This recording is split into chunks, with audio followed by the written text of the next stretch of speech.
8 de la mañana con 44 minutos, sí, 44 minutos, auditorio, ya estamos de regreso.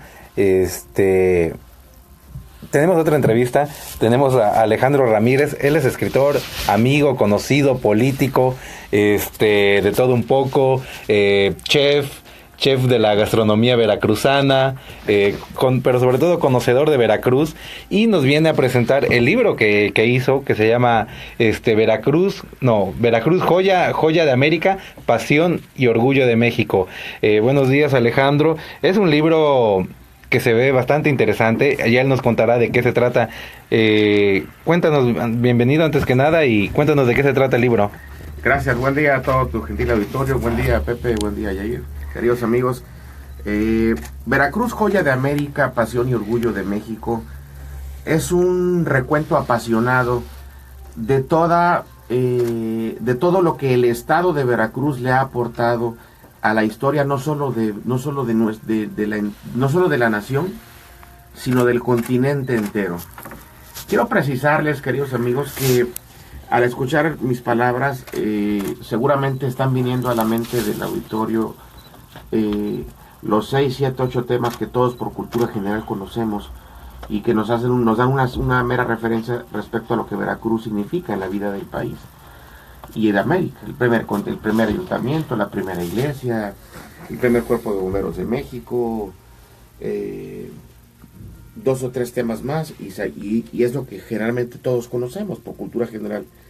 La buena noticia, Yair, es que el estado de Veracruz le ha aportado, y no es mera expresión, es una afirmación fundamentada. El estado de Veracruz, los veracruzanos, le hemos aportado todo a la historia de México y todo a la historia del continente. Valga la expresión, desde el inicio de los tiempos tenemos que la cultura madre de América es la cultura olmeca, y la cultura olmeca es veracruzana, de la zona de los Tuxtlas, Volcán de San Martín, Tres Zapotes, Hueyapán de Ocampo, y etc. De tal suerte que la civilización madre, subrayo, insisto, de todo el continente es nuestra, Pepe, es veracruzana, como también veracruzano es en lo que se refiere a las aportaciones al continente entero. La primera iglesia del Mazo Continental, que es la de la Antigua, el primer sistema postal de América es de Veracruz, el primer hospital militar de América es de Veracruz, la primera imprenta que llega a América llega a Veracruz. Es como si dijéramos el día de hoy la primera tableta, ¿no?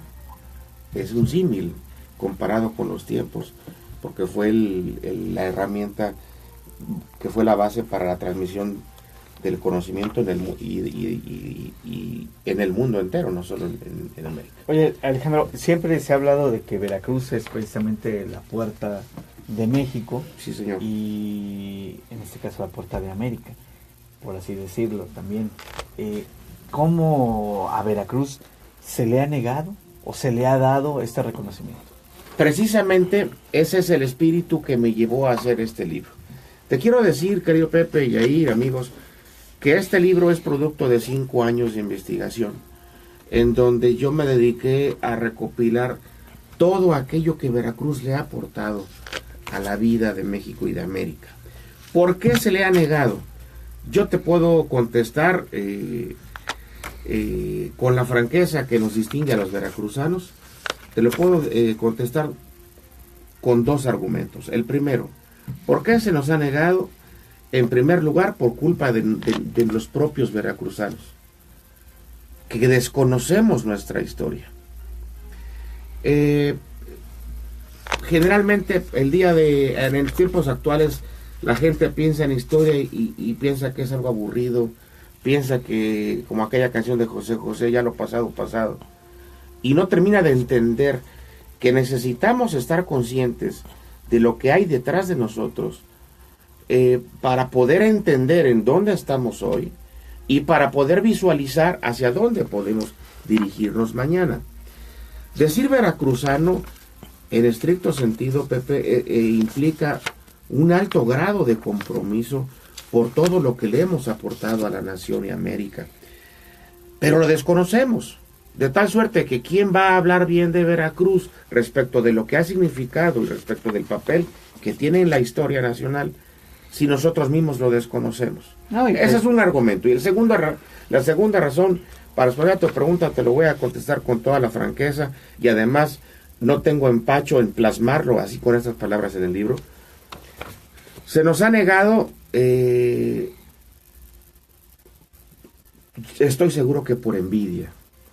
No hay un estado de la República que pueda vanagloriarse de la cantidad de historia que le hemos dado a la nación. Te explico en breves argumentos, Jair. Todos los momentos, y ojo con lo que voy a decir, todos los momentos que cambiaron la historia de este país hasta el día de hoy, todos, subrayo, se han dado en Veracruz y han sido protagonizados por veracruzanos. ¿Dónde nace México como país? En Córdoba, con la firma de los tratados entre Agustín Iturbide y Juan de Donojú. Estamos a 21 de noviembre y ayer todo el mundo celebró y los desfiles por la revolución. Yo te quiero preguntar, Pepe, auditorio, y ahí, querido amigo Horacio, ¿sabemos dónde nace la revolución, Yair? ¿Sabes dónde nace la revolución mexicana? Porque todos, a hablar de revolución mexicana, todos en automático pensamos Pancho Villa en el norte, Emiliano Zapata en el centro.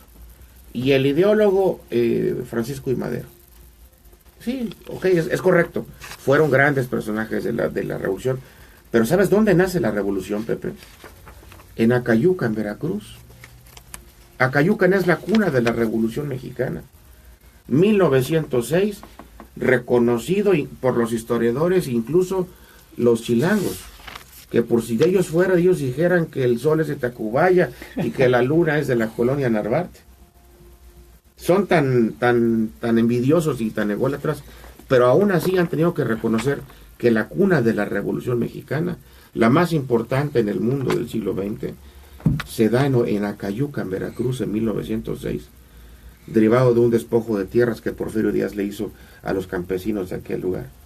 Se organizaron y fue el primer enfrentamiento a balazos en contra del ejército federal mexicano. Oye, Alejandro, ¿dónde pueden encontrar tu libro? ¿Cómo se puede acceder a él? Digo, porque indudablemente hay cosas que tú dices, lo hemos olvidado los propios veracruzanos. Yo te quisiera corregir con mucho respeto. No es que lo hayamos olvidado, es que no lo conocemos. Veracruz es el estado de la República que más presidentes le ha dado a la nación. Todo el mundo piensa que nada más es Ruiz Cortines y Ávila Camacho. Veracruz le ha dado 8 presidentes a México y somos la entidad federativa que más presidentes le ha dado a este país. De Veracruz es originario el único personaje en la historia política de México que ha sido gobernador de 2 estados de la República y además presidente de la nación. De Veracruz es nacido el único personaje en la historia política de México que ha sido más veces presidente de la nación. 11 veces Antonio López Santana. Digo, habrá sido lo que habrá sido, pero ser 11 veces presidente, venirse a meter a su hacienda de Lencero o a su hacienda Manga de Clavo, de la cual, por cierto, y para tristeza, no quedó ni el clavo, y que acá te vinieran a pedir que volvieras a dirigir los destinos de la nación 11 veces, yo creo que es algo que no se ve tan sencillo ni se ha repetido.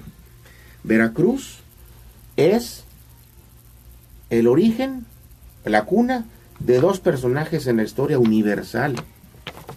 Y no es expresión, ni yo me equivoqué, es cierto. De Veracruz son nacidos 2 personajes de la historia universal, Jair. Estamos en Jalapa y les voy a dar 2 ejemplos. Les pregunto a ustedes, si les digo el nombre de Miguel Rebolledo Rivadeneira, ¿alguien me puede decir algo? No. Miguel Rebolledo Rivadeneira, mi querido Yair, fue un veracruzano que nació en Perote, Veracruz. Al crecer se hizo oficial de la Secretaría de Marina, de la Armada de México. Lo mandan a Europa a continuar con sus estudios para seguirse educando. Y resulta que el peroteño Miguel Rebolledo Rivadeneira Yair inventa para el mundo entero algo que hoy hasta el albañil más humilde maneja en su lenguaje diario, que es el concreto armado. El concreto armado fue un invento que cambió la forma de construir en el mundo entero. Los principales edificios y construcciones que llenan de orgullo a la Ciudad de México fueron hechas con el concreto armado y fueron hechas por el peroteño Miguel Rebolledo Rivadeneira. Y aquí ni te apuesto que ni en Perote saben quién fue ese señor. Te doy otro ejemplo más brillante, por si acaso esto fuera poco, que mira que lo que te acabo de decir es de suyo, es de trascendencia mundial. Te doy otro nombre, Pepe. Miguel Santamaría. ¿Te suena algo? Aparte de Santa María Prieto, no. No. ¿Horacio? No. ¿Yair? No. Bien. Miguel Santamaría nació y se crió en mi querido puerto de Veracruz.